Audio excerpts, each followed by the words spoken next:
Update देता हूं आपको। दिल्ली में इस वक्त क्या हो रहा है, बीएसएफ के डीजी दलजीत चौधरी गृह मंत्रालय पहुंचे हैं। वहां पर नॉर्थ ब्लॉक में गृह सचिव गोविंद मोहन से उनकी मुलाकात हुई है। उसकी तस्वीर आपको मैं दिखाता हूं। बीएसएफ के डीजी की दिल्ली में गृह सचिव के साथ मुलाकात हुई। उन्होंने कुछ कमेंट करने से इनकार कर दिया। आपको मालूम है कि हमारा बीएसएफ का एक जवान जो कि गलती से बॉर्डर के उस पार चला गया था, उसको पाकिस्तान के रेंजर्स ने पकड़ दिया है। 48 घंटे से भारत एक फ्लैग मीटिंग की मांग कर रहा है, लेकिन पाकिस्तान के रेंजर्स फ्लैग मीटिंग के लिए नहीं आ रहे हैं। अच्छा, ये जो बात हुई है ये होते रहती है। पाकिस्तान के लोग भी गलती से इधर आ जाते हैं, हमारे लोग भी गलती से उधर चले जाते हैं। आप पूछेंगे गलती कैसे होती है, तो वो भी मैं आपको बता देता हूं। क्योंकि भारत के बॉर्डर के गांवों पर लोग रहते हैं, शहरी रहते हैं, और वहां वो खेती भी करते हैं। और हमने जो बॉर्डर पर फेंस लगाई हुई है, उस फेंस के दूसरी ओर उनके खेत पड़ते हैं। उन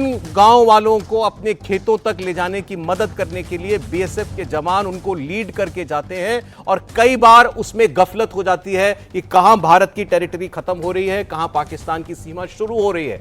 लेकिन अभी तक इस बात का ख्याल रखा जाता था, भारत ने हमेशा ख्याल रखा। यह हरकत भी पाकिस्तान ही कर सकता है, ये जानते हुए कि ये जवान गलती से रास्ता इसको अनुमान नहीं रहा और ये अपनी सीमा लांघ गया, वहां तक पहुंच गया। इसकी और कोई मंशा नहीं है। उसको उसने कई घंटों से बंधक बना करके अपने पास रखा हुआ है और उसको भी एक हथियार के तौर पर वो इस्तेमाल कर रहा है। जलन दत्ता, देखिए, ऐसा है, मैंने अपना डिवीजन कमांड किया Poonch Rajouri sector, 250 kilometre of line of control.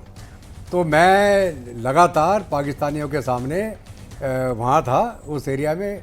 किस समय था वो अलग बात है। और जो हमारी डिफेंसेस हैं वहाँ पे लाइन ऑफ कंट्रोल में, और पाकिस्तानी हमारे सामने हैं। बहुत बार पाकिस्तानी भी गलती से लाइन ऑफ कंट्रोल क्रॉस करके आ जाते थे, पकड़े जाते थे वो, और बाद में नेगोशिएट होकर हम उनको रिलीज़ कर देते थे। ये बहुत बार होता है, क्योंकि जैसे आपने बताया कि फेंस पीछे है और एक्चुअल में जो बाउंड्री है वो आगे है, और फेंस कभी भी बिल्कुल ज़ीरो लाइन के ऊपर नहीं होती है।